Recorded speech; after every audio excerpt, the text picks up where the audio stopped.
तासामध्ये कापल्या गेलेल्या अंतराला आपण काय म्हणतो? स्पीड. मग जर मला स्पीड लिहायचं आहे तर मी असं लिहितो 20 किलोमीटर पर आवर.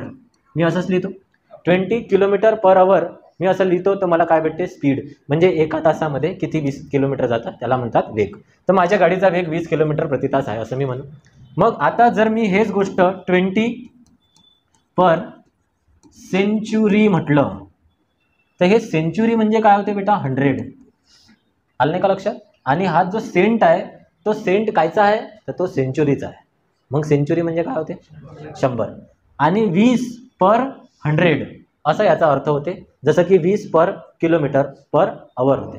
तसंच 20 पर सेंट म्हणजे 100वर केलेली तुलना म्हणजेच होते पर्सेंटेज. त्या थिअरीला आपण म्हणतो. मग कितीवर केलेली तुलना? 100.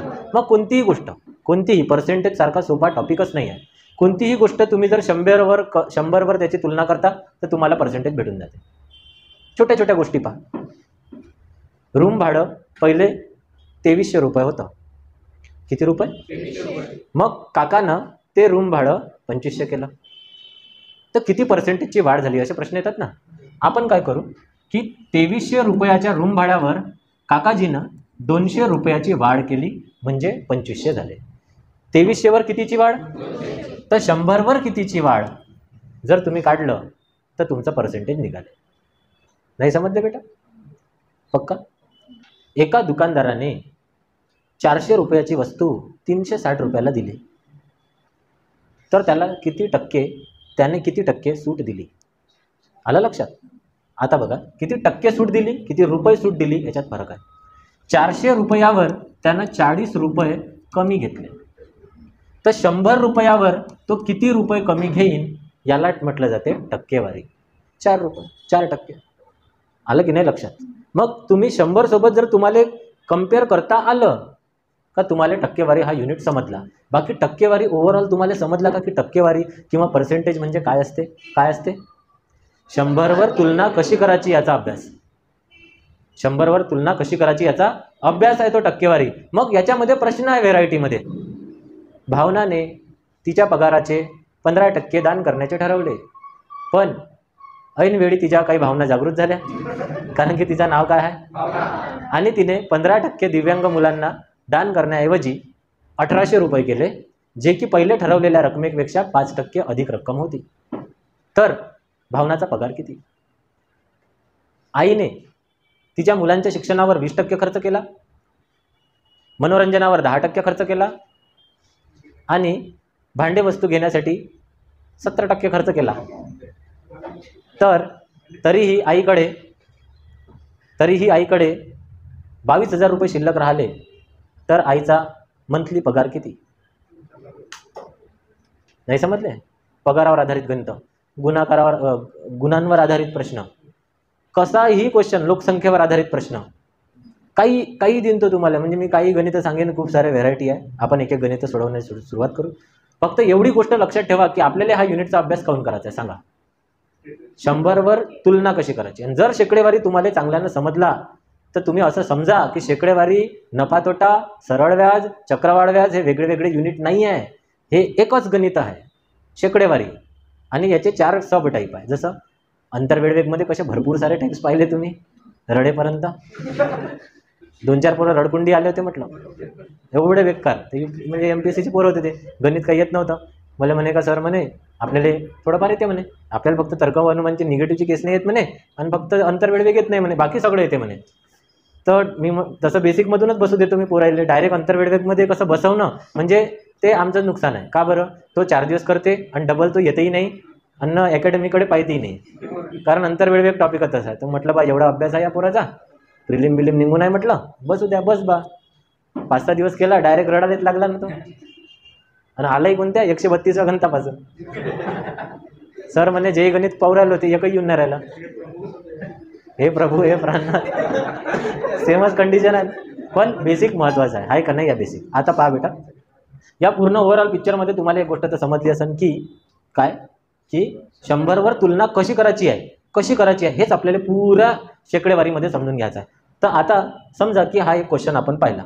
याच्यात काय आहे, जर एका दोरीचा 22% हिस्सा म्हणजे 33 मीटर आहे. किती टक्के हिस्सा बेटा? 22% हिस्सा म्हणजे 33 मीटर आहे. तर या दोरीची एकूण लांबी किती असते बेटा? 100% आहे ना. तर 100% म्हणजे एकूण हा शब्द वापरण्यात येते. आजकाल तर म्हण पण पडली 100%. सर माझं सिलेक्शन होईल का? 100%. काऊन नाही होणार? काऊन नाही होणार? जज्बा पिक्चर पाहून टाका, कसं नाही होणार? अरे जज्बा पाहिजे ना, तुम्ही पोस्ट काढू शकता, हे हिंमत पाहिजे फक्त. बाकी 80% काम होऊन जाते. हा फेल्युअर आहे, सक्सेस आहे, ह्या तर गोष्टी चालत राहते. आणि फेल्युअरच एक मात्र काय आहे, की आहे की जे तुम्हाला सक्सेस देऊ शकते, दुसरं काहीच नाही आहे. Practice makes man perfect. Practice करत जा, सातत्य ठेवा, तुम्हाला 100% पोस्ट भेटते. होऊच शकत नाही असा कोणीच व्यक्ती नसेल की ज्याला भेटलं नसेल. तुम्ही कंबाईन द्या, तुम्ही 16 जूनची कंबाईन द्या, तुम्हाला सांगतो 100 पैकी 100 मार्क घेऊ शकता तुम्ही. हे ॲबिलिटी आजपासून आहे तुमच्यात, आहे. आपण वापर नाही करत. आपण आपला वेळ देतो इकडे तिकडे नसल्या कामात.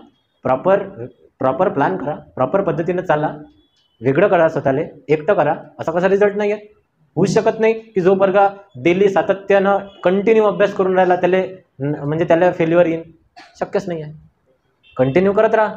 जे करून राहिलं सगळे जे पुस्तक आहे ते सोडून त्या बाजूवाल्याचे पुस्तक पाहिजे कवर. त्यांना कोणतं आहे? त्यांना खाली ठेवलं, दुसरं पुस्तक लपलं आहे त्याचं, त्याला उठून जाऊ दे चहा प्याले. बरं हे समजलं का तुम्हाला? बघा x गुणेला किती बरोबर 100 गुणेला किती? चलो x बरोबर 100 गुणेला 33 आणि हे 22 बरोबरच्या इकडे आले तर 11 दुने 22, 11 त्रिक 33 बे 50, 5 त्रिक तर 150 म्हणजे 150 मीटरची पूर्ण लांबी आहे. समजे बेटा? तर तुलना करणं शिकू राहिलो ना आपण आता 100 वर. चलो नेक्स्ट क्वेश्चन नंबर 2 आपके स्क्रीन के ऊपर ये रहा. हो बेटा लक्ष, हेच तर टेक्निक आहे, हेच तर आहे कलाबाजी. पहा कोणत्या संख्येचे, सरळ त्याला म्हणा तर मला काय माहीत बा, आपण गरीब माणूस म्हणा बा, आपल्याला काय माहीत आहे म्हणा, फक्त एवढं माहीत आहे म्हणा का जिसका कोई नाही होता उसका. तर कोणत्या संख्येचे? x या संख्येचे. किती टक्के? 75%. म्हणजे किती होते? 60 होते आहे ना. मग 25 त्रिक 75, 25 चौक 100, x बरोबर 60 एवढं सांगायचं. आमच्या मास्तरने सांगितलं म्हणा का बा अपूर्णांक बरोबरच्या तिकडे गेला तर त्याला उलट करून टाकायचं बा, आहे ना. 3 20 60 आणि 20 चौक 80. तर ती संख्या कोणती? x म्हणजे पर्याय क्रमांक 2. समझ में आयो क्या बेटा? हां चलो घ्यायचं समोर समोर. अरे वा बम सोपा आहे, बम सोपा आहे. अबे नाही लेका, समोर समोर लय कठीण दिसते. एक फळ विक्रेत्याने नागपूरवरून 200 संत्रीच्या पेट्या बोलावल्या. किती? 200. त्यापैकी 40 पेट्या खराब निघाल्या. मग 200 पैकी 40 खराब, 100 वर जर तुलना करतो म्हटलं तर 100 पैकी 20 खराब. नाही समजे बेटा? जर 200 पैकी 40 खराब तर 100 पैकी, आणि जर 100 पैकी 20 खराब तर 100 पैकी 80 चांगल्या. नाही समजे बेटा? तर किती टक्के संत्रे चांगले? 100 पैकी 80 चांगले म्हणजे 80% चांगले. खतम आहे विषय. नहीं समझे बेटा? नेक्स्ट क्वेश्चन, प्रश्न क्रमांक 4. चलो देखो बेटा, एका संख्येचे 30% हे 90 आहे. समजा ती संख्या x आहे आणि या x या संख्येच्या किती टक्के? तर 30%. 30% किती आहे बेटा? 90 आहे. तर x बरोबर 90 गुणेला 100 भागेला 30. 30 त्रिक 90, 3 गुणेला 100 बरोबर आन्सर 300. पर्याय क्रमांक 2 आपल्या प्रश्नाचं सही जवाब. देखो बेटा लक्ष द्या इकडे. एका संख्येचे 27% हे 540 आहे. समजा ती संख्या x आहे आणि या संख्येच्या 27% म्हणजे जर 540 होते तर x बरोबर 540 गुणेला, जर अपूर्णांक बरोबरच्या तिकडे गेला तर तो उलट होतो, व्यस्त होतो. 27 एक 27, 27 दुने 54, 27 शून्य शून्य, बे एक बे, हे 2 आणि हा एक 0 जसाच्या तसा. आन्सर आहे बेटा 2000. समजे बेटा? Next question 6. देखो बेटा, प्रश्न आहे एका भूखंडाची 207% किंमत म्हणजे 2800 रुपये आहे, तर त्या भूखंडाची मूळ किंमत किती? तर बघा बेटा 207% म्हणजे एवढा भाग झाला ना, है ना. तर हा एकूण भाग घेता का x बरोबर 2800 दाखवता का? येईन का आन्सर? मग काय घेईन? समजा की तो भूखंड किती आहे? x. पूर्ण भाग x आहे, याच्या 207% भाग म्हणजे 2800 होते. तर हा पूर्ण भूखंड x किती असेल? 2800 गुणेला 100 गुणेला 7, जे छेदात होते ते बरोबरच्या तिकडे अंशात गेले आणि भागेला 2. तर बे 14 28, 14 7 98, 20 20 40 ज्याच्यात असे 9,80,000. समजले बेटा? तर पर्याय क्रमांक 9,80,001. ठीक आहे. नेक्स्ट क्वेश्चन, प्रश्न क्रमांक 7. बघा बेटा, लक्ष द्या, पहा जादू, पहा लक्ष द्या बेटा, जादू पहा. 10% वजा करून सांगा 100%तून 10% गेले, किती राहिले? 90%. जर 100%तले 10% वजा करून म्हणजे 90 म्हणजे जर 36 होते, तर मूळ घरभाडे तर 100%च राहीन बेटा. x गुणेला 90 बरोबर 100 गुणेला 36. x बरोबर 100 गुणेला 36. हे 90 बरोबरच्या तिकडे गेले, छेदात 0 कॅन्सल झाला. 9 × 9 = 36 आणि 4 × 10 = 40. आणि या प्रकारे पर्याय क्रमांक 3 आपल्या प्रश्नाचं सही जवाब. प्रश्न क्रमांक 8 नाही आलं ना? चल देखो बेटा, एका संख्येच्या, ते संख्या आपल्याला माहित आहे का? नाही. तो जिसका कोई नहीं होता उसका x. एका संख्येच्या 60% मधून, एका संख्येच्या 60% मधून जर 90 वजा करून टाकता तर तुम्हाला उत्तर किती भेटते? 60. प्रॉपर मांडणी केलेली आहे. 60 0 0 get cancel. 6 गुणेला x 6x divided by 10 बरोबर 60 अधिक 90. काय बेटा? -90 बरोबरच्या तिकडे झाले आणि ते +90 झाले. 6x भागेला 10 बरोबर 6 अधिक 9 15 म्हणजे 150. व्हॅल्यू कोणाची काढायची आहे? तर त्याला काय करावं लागेल? एकटं करावं लागेल. x बरोबर 150 हे 10 छेदात होते आणि हे 6 अंशात होते. 3 दुने 3 5 15 3 0 0. 2 1 2 2 5 10 5 5 25 1 0 जसेच्या तसे. आणि तुमच्या प्रश्नाचं उत्तर आहे पर्याय क्रमांक 1. समजे बेटा? लक्ष द्या. बघा बेटा, एका शाळेतील 1200 विद्यार्थ्यांपैकी 17% विद्यार्थी गैरहजर होते. गैरहजर विद्यार्थी 17%, तर हजर विद्यार्थी 100 - 17 म्हणजे 83%. तर हजर विद्यार्थ्यांची संख्या किती? तर 1200 पैकी 83% हजर आहे म्हणजे भागेला 100. 12 त्रिक 36 चे 6. 12 8 96 अधिक 3 99.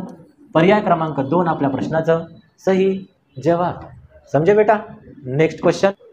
चल, व्हेरी गुड, शाबाश. लक्ष द्या बेटा, इकडे ध्यान दो, इधर देखो.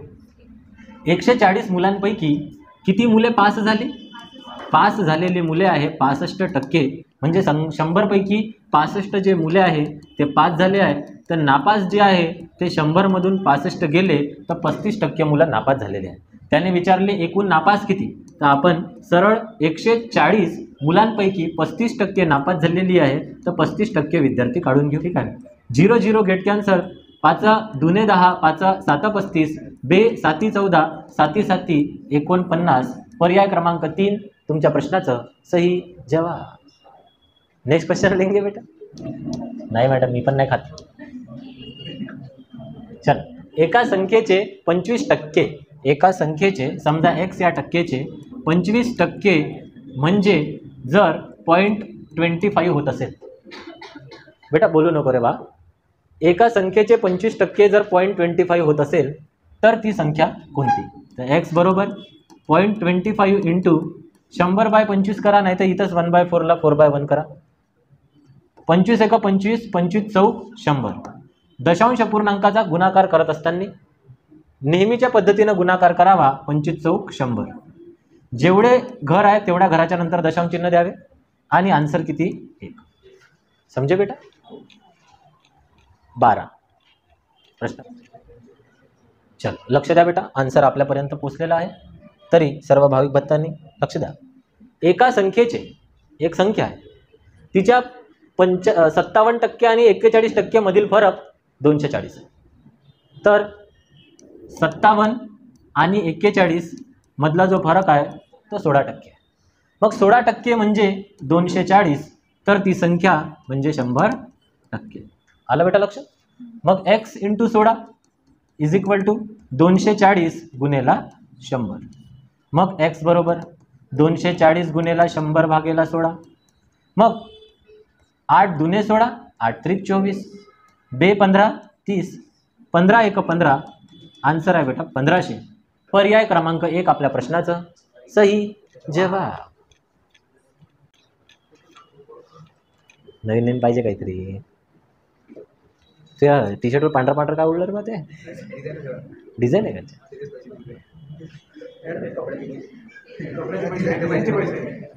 नाही, त्याचा डिझायनर आहे ना. अरे एवढा मस्त डिझाईन बनवते. मला पॉम्प्लेटही दिले त्यानं काही. मी तेच तर लावणार आहे 26 जानेवारीला. ते तू पाठवले ते. अरे यार, हे हा दिमाग फक्त डिझायनरचा चालू शकते. तिरंगा. हां, त्यांच्या वडिलांची पण खूप खतरनाक डिझाईन आहे पॉम्प्लेट. त्याचा माइंडच डिझायनर आहे पूर्ण.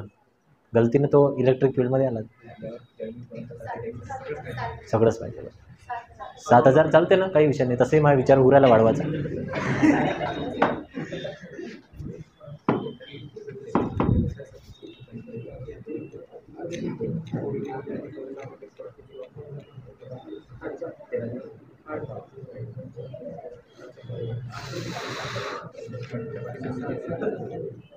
आलं का बेटा? 7,000 सर्वांचं आन्सर आलं काय? चलो देखो बेटा आन्सर. एका संख्येचे 53% आणि 45% यांच्यामधील फरक किती टक्क्याचा आहे? 8%. तर 8% म्हणजे 560, तर 100% म्हणजे किती? झाला आन्सर. 8% म्हणजे 560, तर 100% म्हणजे किती? x गुणेला 8 बरोबर 100 गुणेला 560. x बरोबर 100 गुणेला 560. अरे रे रे, भागेला 8. हे जे 8 होते गुणाकारात बरोबरच्या तिकडे आले. 8 7 56, 8 0 0, 70 1 70, 2 0 कच्च्या कसे तर जच्च्या तसे. पर्याय क्रमांक 3 तुमच्या प्रश्नाचं सही जवाब. 15 16 16. हा तर आला असेल ना? हा क्वेश्चन आला असेल तुमच्यासाठी. होमवर्क आहे, सेम क्वेश्चन आहे बेटा. चल नेक्स्ट क्वेश्चन. ठीक आहे, लक्ष द्या बेटा. 100 वर तुलना कशी करायची हेच तर शिकायचं आहे. 100 वर तुलना कशी करायची हे छोट्या छोट्या गणितातून शिकून घेऊ. ह्याच गोष्टी मोठ्या गणितांमध्ये अप्लाय करायला लागते. एका व्यक्तीने 30% सफरचंद विकली, तर विकली किती बेटा? विकली आहे तर 30%. तर शिल्लक जे राहिलेली आहे ते 70% आहे. प्रश्न विचारला की शिल्लक राहिले 600 किती? 30. पण आपण जे काढले 30% विकल्याच्या नंतर शिल्लक किती टक्के राहिले? 70%. त्याचं म्हणणं आहे की 630. बरोबर, मग दोघांचं बरोबर आहे. मग याचा अर्थ की 70% शिल्लक. गणित म्हणते 630, आपण काय विचार केला? 70%.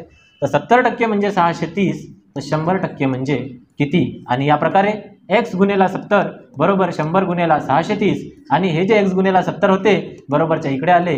7 9 63 झाले. आणि 9 गुणेला 100 मित्रांनो 900. पर्याय क्रमांक 3 तुमच्या प्रश्नाचा सही जवाब. त्या वस्तूची किंमत 600 वरून किती झाली?